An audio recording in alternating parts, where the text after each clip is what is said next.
Shalom, Salakia again. I'm gonna have to get myself a new tablet because this thing is getting on my nerves. It constantly cuts off.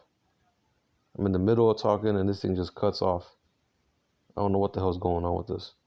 Either Satan's fucking with us, with my tablet, or just the tablet's messed up. I'm gonna have to just get a new one, really. But Salakia, I'm gonna continue on where I left off. I was going into, how the only healing that's gonna come onto our nation, onto our people, is through the Most High, right? And his first is going to be given to the elect of the nation of Israel. Because 2/3 ain't going to get it. They're going to have to get it on the next round, right? When they come back in the kingdom, right? But let's go ahead and continue on a little bit more in verse 14. Jeremiah 30 and verse 14, it says, all thy lovers have forgotten thee. They seek thee not. For I have wounded thee with the wound of an enemy, with the chastisement of a cruel one. For the multitude of thine iniquity, because thy sins were increased. Again, because of our iniquity, which is iniquity is sin upon sin, right? Because of our iniquity, the Most High had to, whoop our ass, put them curses on us, had us go through,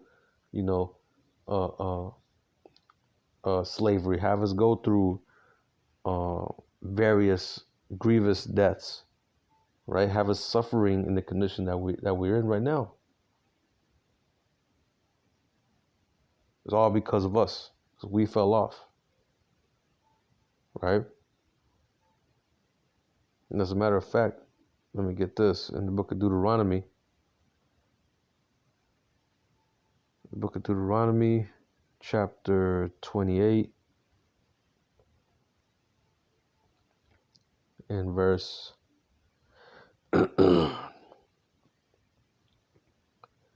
verse 48, it says, therefore shalt thou serve thine enemies, which Yahweh shall send against thee, in hunger and in thirst and in nakedness and in want of all things, and he shall put a yoke of iron upon thy neck until he have destroyed thee.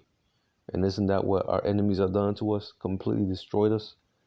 Psalms, the 83rd chapter talks about how they will remove the name, they will make the name of Israel no more in remembrance. And that's exactly what they did. They stripped us of our heritage. They stripped us of our knowledge and understanding of the scriptures. They stripped us of the names of Yahweh, Yahweh Shah. They took everything away from us, left us just bare bones, right? The valley of the shadow, not the valley of shadow of death, but this is the valley of shadow of death here in America. But we are them dry bones in the valley, right? In the book of Ezekiel, the 37th chapter, right? We are those dry bones because our enemies left us like that. Just bare bones, man. We had no sustenance. We had we had nothing but what they decided to give us. And what did they give us? Black, Hispanic, Native American, Christianity, Catholicism, Islam, all this other shit, that's contrary to the scriptures, that's not conducive unto life, that leads you to nowhere but to death, right? And this is all spoken about and prophesied in the scriptures that this will happen unto us. In the book of Deuteronomy, again, the 28th chapter, verses 15 on down, is a clear-cut list of all the things that will happen unto our people if we disobey the law, statutes, and commandments of the Most High. Right? So let's go back to Jeremiah, let me see, 30, and I'm going to read 14 again. It says, all thy lovers have forgotten thee, they seek thee not, for I have wounded thee with the wound of an enemy, with a chastisement of a cruel one, for the multitude of thine iniquity, because thy sins were increased. Why criest thou for thine affliction? thy sorrow is incurable for the multitude of thine iniquity. Because thy sins were increased, I have done these things unto thee. So it was justified.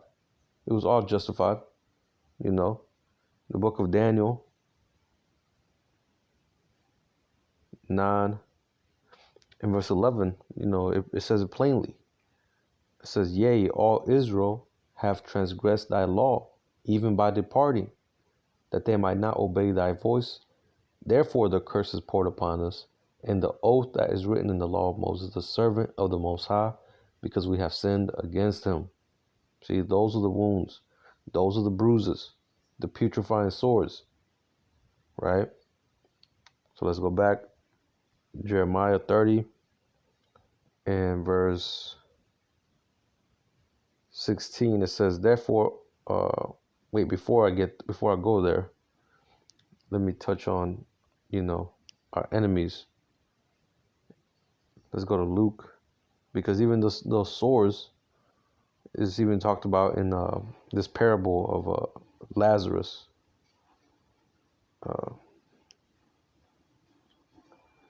Luke chapter 16, Lazarus and the rich man right here.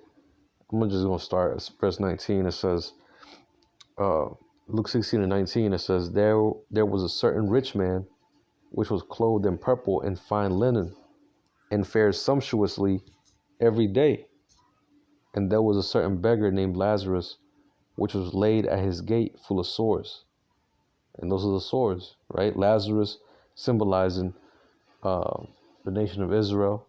That certain rich man, really that symbolizes Esau, right?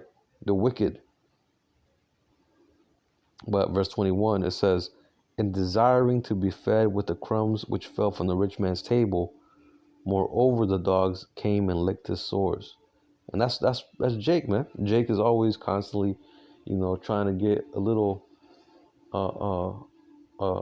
handout from Esau, trying to get, paid, trying to,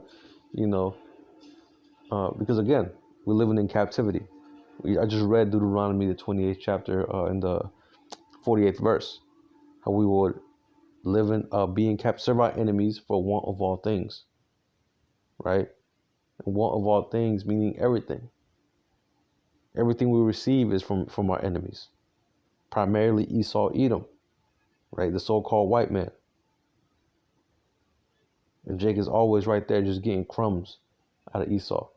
You got these top sports players, boxers, MMA fighters, all these guys that so-called have money.